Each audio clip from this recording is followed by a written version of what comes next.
C'est une abomination. Demande rapidement pardon à Dieu.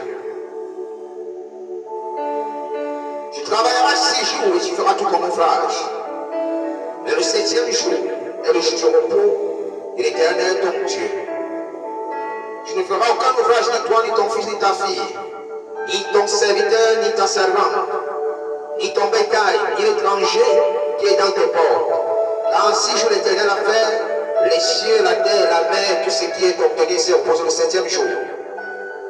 C'est pourquoi l'Éternel a béni le jour du repos et l'a sanctifié.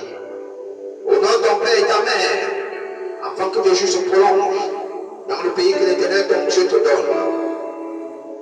On en a parlé. Tu as déshonoré ton père pour suivre les voies de la rue qui déshonorent Dieu. Alors pardonne, demande à Jésus. Supplie Jésus de te pardonner. Déshonorer Dieu, ton Père, selon la mesure de Dieu. Selon la mesure de Dieu, de la parole de Dieu. Selon la mesure de la parole de Dieu. A dit, si ton père t'a demandé, allez, va m'accompagner chez le marabout. Et que tu as dit, papa, j'ai peur de Dieu, tu n'as pas péché. Si tu as dit, allons fumer, et que tu lui as dit, papa, j'ai peur de Dieu, nos corps ne nous appartiennent pas. Selon 1 Corinthiens 6, verset 19, nos corps sont les temples de Dieu, papa, j'ai peur de Dieu. Tu n'as pas péché. Mais si ton père t'a demandé de faire quelque chose qui ne s'oppose pas à Dieu, et que tu as refusé, tu as péché,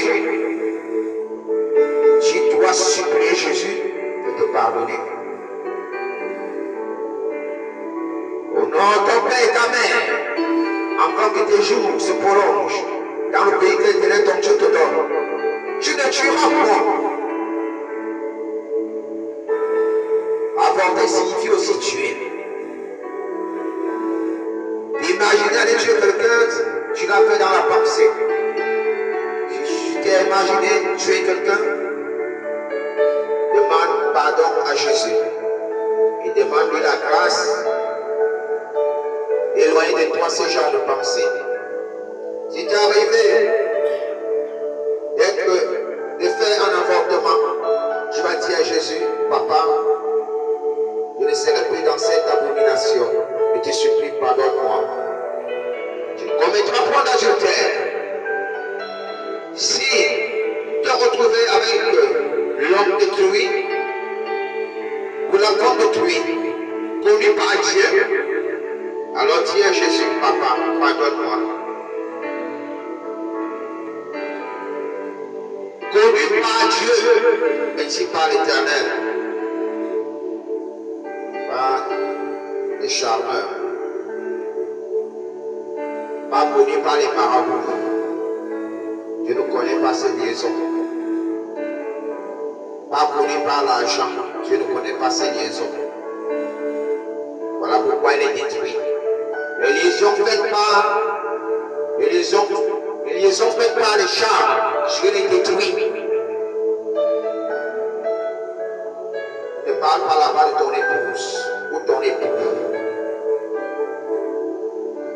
Les liaisons faites par des agents, a dit là, le partenaire ne voulait pas de cette union. Tu es parti acheter.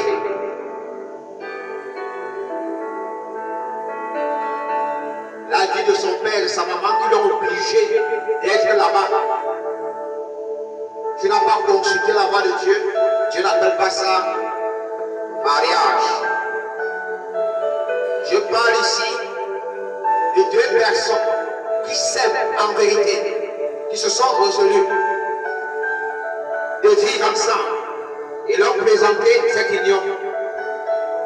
Et il a béni. Alors, si après avoir fait cela, tu te retrouves en train de trahir ton partenaire, tu as commis l'adultère. Tu dois demander pardon à Jésus.